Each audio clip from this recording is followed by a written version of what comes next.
Hello everyone. आज इस video के अंदर हम प्रॉब्लम नंबर 8 डिस्कस करने जा रहे हैं, work power energy and collision वाले पार्ट की। खैर ये जो क्वेश्चन है ना, ये सेंटर ऑफ मास के ऊपर बेस्ड है, जो कोलिजन्स का एक सब टॉपिक है।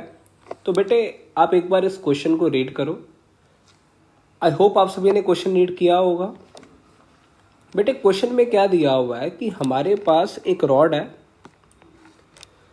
और ये जो रॉड आई है ना, इसकी लीनियर मास डेंसिटी लैम्डा के x by L whole raise to the power N दी हुई है और हमें ना position of centre of mass और एन के दरमियान एक ग्राफ बनाना है, जैसा कि आप हर ऑप्शन में देख सकते हैं।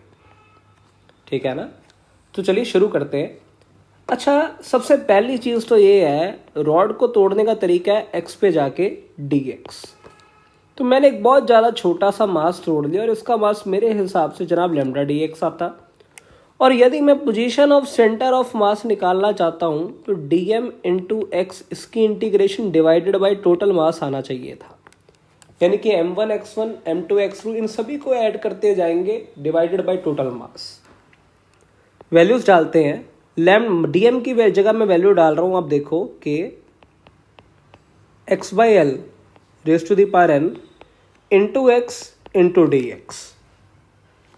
इसकी इंटीग्रेशन करनी पड़ेगी जीरो से लेके मेरे हिसाब से जनाब हम एल तक जाएंगे, जीरो से एल तक, डिवाइडेड बाय डी एम की इंटीग्रेशन, यानी कि के x by L whole raise to the power n into d x. इसकी इंटीग्रेशन जीरो से लेके एल।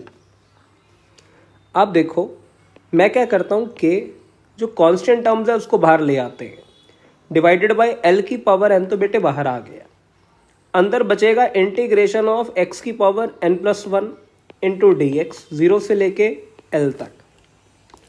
और नीचे आएगा कि एल की पावर एन बाहर आ गया, जीरो से लेके एल तक, एक्स की पावर एन डी एक्स की इंटीग्रेशन। कांस्टेंट टर्म्स तो बेटे कट जाएंगी, ठीक है ना। और यहाँ पे इंटीग्रेशन करोगे मेरे हिसाब से आएगा एक्स की power n plus two divided by n plus two, limit zero से लेके एल, डिवाइडेड बाय एक्स की power n plus one divided by n plus one, zero से लेके एल तक। और यदि इसको मैं सॉल्व कर लूँ मेरे हिसाब से ये बचना है L divide L into n plus two, sorry मेरे हिसाब से नीचे वाला ऊपर आ जाएगा, तो n plus one divided by n plus two हो जाएगा। अब आप एक बात समझो ध्यान से, मुझे ग्राफ बनाना है। हमारे पास जो इक्वेशन आई है ना, वो ये आ गई, सेंटर ऑफ मास की वैल्यू आ गई है पोजीशन की L, n plus one divided by n plus to.